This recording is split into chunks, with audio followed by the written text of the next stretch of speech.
ഞങ്ങളിന്ന് പോകുന്നത് കേരള പഴനി എന്നറിയപ്പെടുന്ന ചേച്ചേരിക്കുന്ന് ശ്രീ സുബ്രഹ്മണ്യസ്വാമി ക്ഷേത്രത്തിലേക്കാണ്. 1970-ലാണ് ക്ഷേത്രം പണി കഴിപ്പിച്ചത്. പിന്നീട് 1985 പുതുക്കിപ്പണിതു. പിൽക്കാലത്ത് ദൈവപ്രശ്നം നടത്തിയതിനെ തുടർന്ന് ക്ഷേത്രം പൊളിച്ചുപണിയാൻ തീരുമാനിക്കുകയും ചെയ്തു. 2009 പണി തുടങ്ങി 2010 ഫെബ്രുവരി 26 പൂയം നക്ഷത്രത്തിൽ പ്രതിഷ്ഠ നടത്തുകയും ചെയ്തു. കേരളത്തിലെ ഏറ്റവും വലിയ പഞ്ചലോഹ വിഗ്രഹമാണ് ഇവിടെ പ്രതിഷ്ഠിച്ചിരിക്കുന്നത്. 8 അടി പൊക്കമുള്ള ഈ വിഗ്രഹം പഴനിയിലേക്ക് അഭിമുഖമായി കാണപ്പെടുന്നു.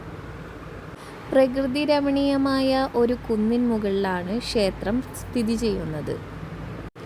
ക്ഷേത്രസന്നിധിയിലേക്ക് പടികൾ കയറിയും അതുപോലെ തന്നെ വാഹനങ്ങളിലും നമുക്ക് എത്താൻ സാധിക്കും. ക്ഷേത്രഗോപുരം തമിഴ് ശൈലിയിലാണ് പണിതിരിക്കുന്നത്. ഈ കാണുന്നതാണ് മുണ്ടനപ്പുര.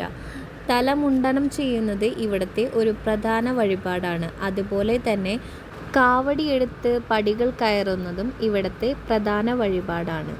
കേരളത്തിലെ തലമുണ്ടനം വഴിപാട് നടത്തുന്ന പ്രധാന മുരുകക്ഷേത്രമാണിത്. ക്ഷേത്രത്തിൻ്റെ ഇടതുഭാഗത്ത് പാർക്കിങ്ങിനോട് കൂടി നമുക്ക് ഊട്ടുപുര കാണാൻ സാധിക്കും. ക്ഷേത്രത്തിൻ്റെ അതിമനോഹാരിത നമുക്ക് ഈ ദൃശ്യങ്ങളിലൂടെ കാണാൻ സാധിക്കും. ഗണപതി, അയ്യപ്പൻ, ഇടുമ്പൻ, നാഗദൈവങ്ങൾ, ശ്രീകൃഷ്ണൻ, ഭഗവതി, നവഗ്രഹങ്ങൾ എന്നിവരാണ് ഉപപ്രതിഷ്ഠകൾ. ക്ഷേത്രത്തിൻ്റെ മുൻഭാഗത്തുള്ള കാഴ്ചകളാണ് ഇപ്പോൾ നിങ്ങൾ കാണുന്നത്. പലതരത്തിലുള്ള ദേവീദേവന്മാരെയാണ് ഈ ശില്പത്തിൽ കാണാൻ സാധിക്കുന്നത്.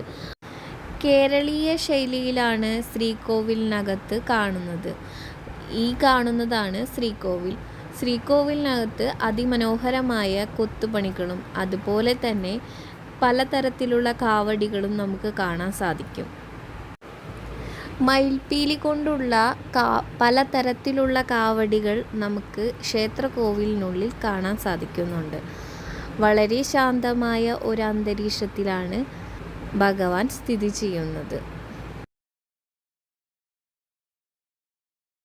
ഇന്ന് കേരള പഴനി എന്ന നാമത്തിൽ പ്രസിദ്ധിയാർജിച്ച ഗിരിസിംഗത്തിൽ ബാലകൃഷ്ണൻ എന്നു പേരായ ലോകാരാധ്യനായ അറിയപ്പെടുന്ന ചിന്മയാനന്ദ സ്വാമികൾ സുബ്രഹ്മണ്യ പ്രതിഷ്ഠ നടത്തിയത്.